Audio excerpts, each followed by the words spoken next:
Now, there is no doubt about it that fear is the greatest enemy the world has. A man is afraid to plant a crop, so he has no harvest, you know. A man is afraid to go into a new town, so he has no job. A young man's afraid to ask a young lady to marry him, and so he dies an old bachelor. You can't be motivated by fear and get anywhere in this world.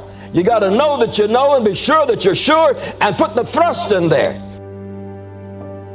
Regarding fear, I'd like to say that the Bible is a book forever, eternally against fear. You can just take the whole book and say that book is against fear. Fear is a monster.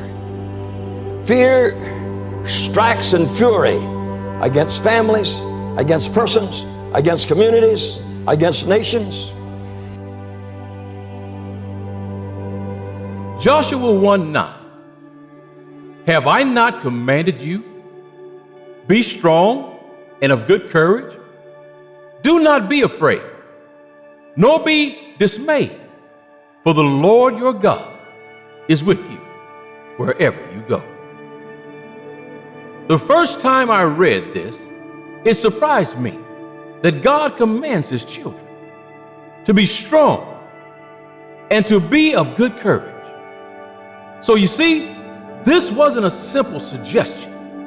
It was a command. Then went on to say, do not be afraid, nor be discouraged. What God is saying is do not identify with fear. 2 Timothy 1:7, for God hath not given you the spirit of fear, but of power and of love and of a sound mind. God does not want you to identify with fear and discouragement, because God knows the plans he has for you in life. Maybe you don't know it, but let me be the first to tell you, God is taking you places.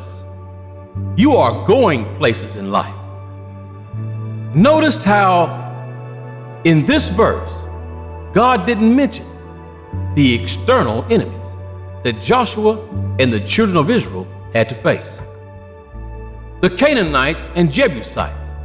But God did mention the internal enemies, fear and discouragement.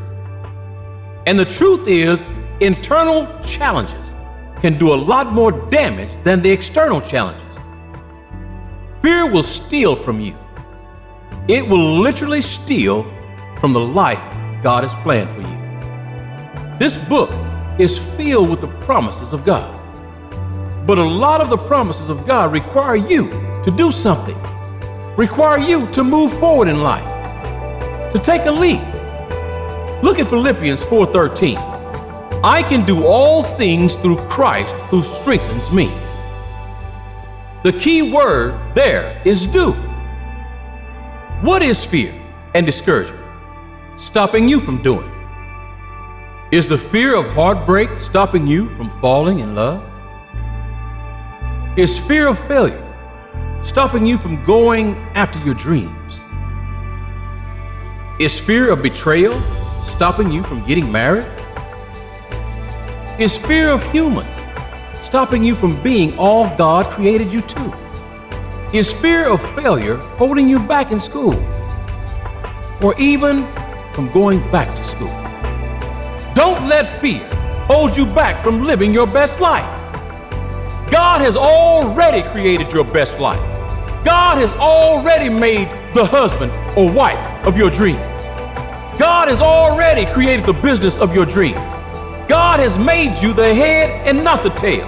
Psalms 1:3, you shall be like a tree planted by the rivers of water that brings forth its fruit in all its season, whose leaf also shall not wither, and whatever you do shall prosper. Don't let fear stop you from doing. Don't let fear stop you from living your best life. Be strong and courageous.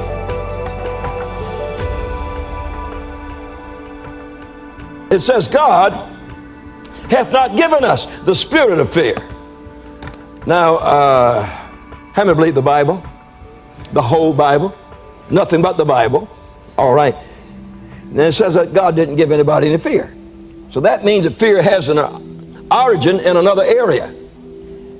The first place in the whole of the Bible that we discover fear is when Adam and Eve had transgressed against God, and God's presence came into the garden and they went and hid. It says, I was afraid. That was his confession. Adam confessed, I was afraid. And so fear was born of disobedience. Fear was born of transgression. Fear was born of deliberately, volitionally being against God. And that is the beginning of fear. It says here that God doesn't give anybody fear. And then God says it is a spirit. You know, when there's a spirit, that means you can't locate the thing. You know, it can be here and there, and you know, it just keeps moving around. And that's the way with fear. You get to be a fearful person, and you're afraid of the storm, and you're afraid of the lightning, you're afraid of the thunder, and the first thing you know, you're just loaded with fears. But it says that God is not the author of them. He says here that God has not given us a spirit of fear, that thing that just runs all over the whole total human spectrum, hurting you in every place. Then he says, but God has given us three things. But God has given us a spirit of power. Not a spirit of fear, but a spirit of power. Now the word power has to do with authority. It has to do with two things, energy and authority. First, authority. God has given us a spirit of authority. That's the reason we speak so positively, because we know. You say, we know. God hasn't given you a spirit of fear. He's given you a spirit of authority that you know. You speak it and it has to be done. God has not given us a spirit of fear. He's given us a spirit of power that's even recognized by people that worship the devil. And so God has given us a spirit of authority in the world that we live in today. Don't you wish we used it? And in all of your business, you just spoke with affirmative authority from God. This is the way it is. Of course, it has to be that way. Yeah, don't make any mistakes about it.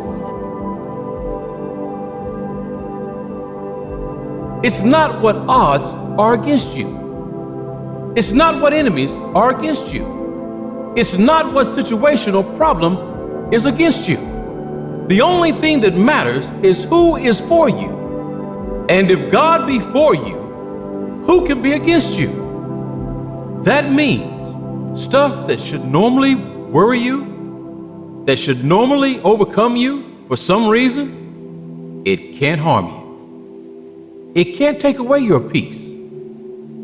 And the reason it can't do this is because God is for you. Trust Him. Trust Him. The Bible says, fight not against flesh and blood, but against principalities and powers. The Bible also instructs to fight the good fight of faith. The fight the Bible is not referring to is a physical combat, that it's not the fight of faith. Most things in life require fighting for. You have to fight to have faith. You have to fight to have hope. You have to fight things that try to weigh you down. You have to fight the fear. You have to fight the doubt. You have to fight to low self-esteem.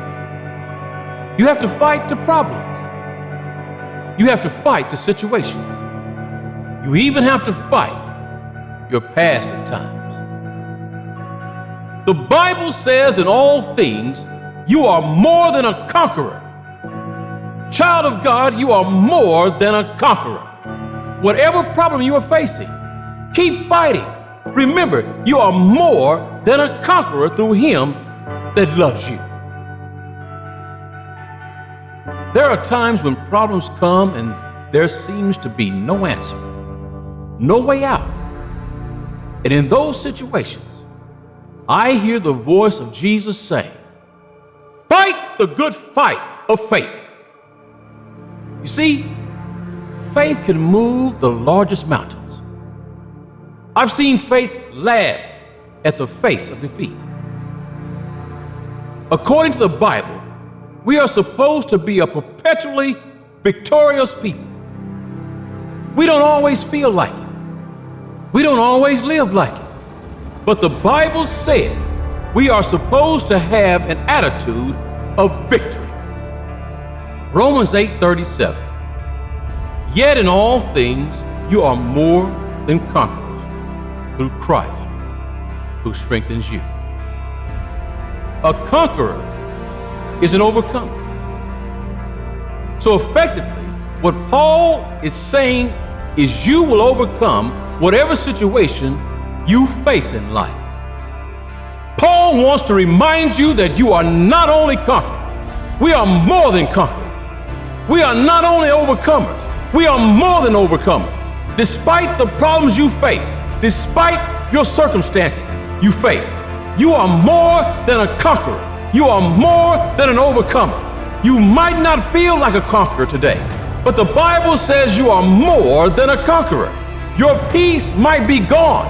Your world might be rocked, but you are more than a conqueror. Things may not be going well in your life, but the Bible says you are more than an overcomer. You may have more money than you have money, but you are more than an overcomer. You may be under pressure, but you are more than an overcomer. You may be stressed from all sides, but you are more than an overcomer. No matter what you are going through, God has said you are more than an overcomer because I am with you in it. You never know how strong you are until it's your only choice. Fight the good fight of faith.